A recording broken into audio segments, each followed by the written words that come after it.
à tous et à toutes et bienvenue dans ce Jeudi Actu du 29 février 2024 où nous vous présenterons deux actualités. Dans un premier temps, le cessez-le-feu sur la bande de Gaza dans la guerre israélo-palestinienne et secondement, la mise à l'eau du plus gros paquebot ayant jamais existé.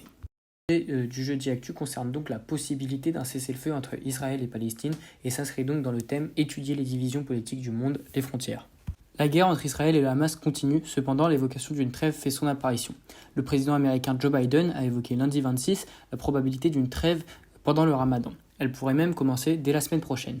Mais le Qatar, qui mène les négociations, affirme que le Hamas et Israël ne sont pas aussi optimistes. Effectivement, bien qu'Israël ait accepté de cesser l'activité militaire dans la bande de Gaza, son avis seul n'est pas décisif et la guerre fait toujours rage entre les deux camps.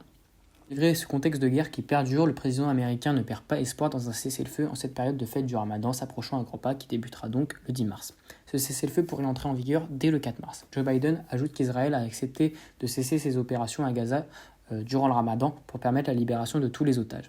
Sur place, les parties prenantes au conflit sont plus mesurées. Le parti palestinien reste quant à lui mitigé vis-à-vis de ce cessez-le-feu.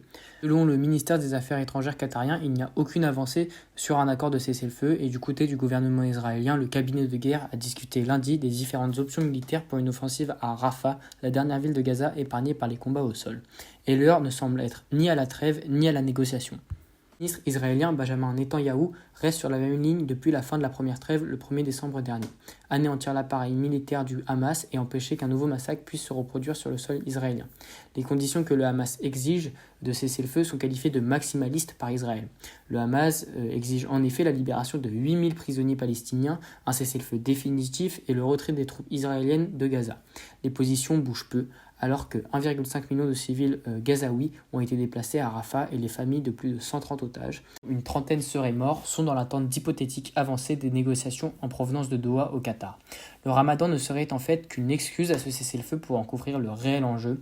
40 otages israéliens et binationaux vivants, dont 5 soldats, 35 civils, malades, blessés ou fragiles, et 7 autres femmes, comptent plus de 350 prisonniers palestiniens. Parmi ces prisonniers se trouvent des auteurs de crimes de sang, ce qu'Israël refusait d'envisager jusque-là.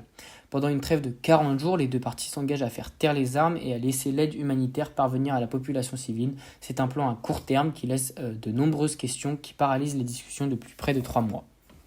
Pour ce deuxième sujet du Jeudi Actu, que nous pouvons lier au thème 2, analyser les dynamiques des puissances internationales, direction l'Amérique et plus précisément à Miami pour parler de l'inauguration du plus gros paquebot ayant jamais existé, l'Icon of the Seas. L'Icon of the Seas a pris le large le samedi 27 janvier.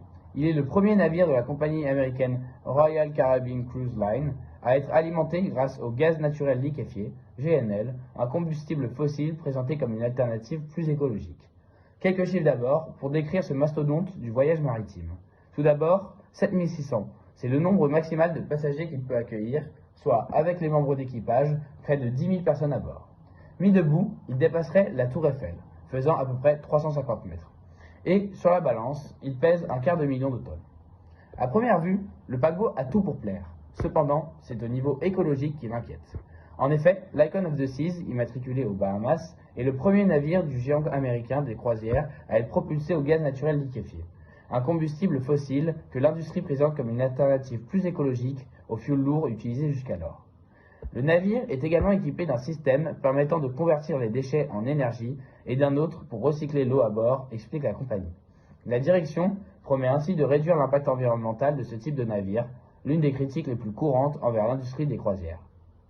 Cependant, derrière ces paroles se cache une triste réalité. En effet, plusieurs associations et organismes comme le GIEC déplorent une monstruosité anti-écologique. Le GNL est un combustible fossile qui largue du méthane, un puissant gaz à effet de serre. Le GNL, vendu par les industriels comme un gaz vert, émettrait en réalité 120% des gaz à effet de serre présents en mer, qui viennent s'ajouter au gaz maritime traditionnel.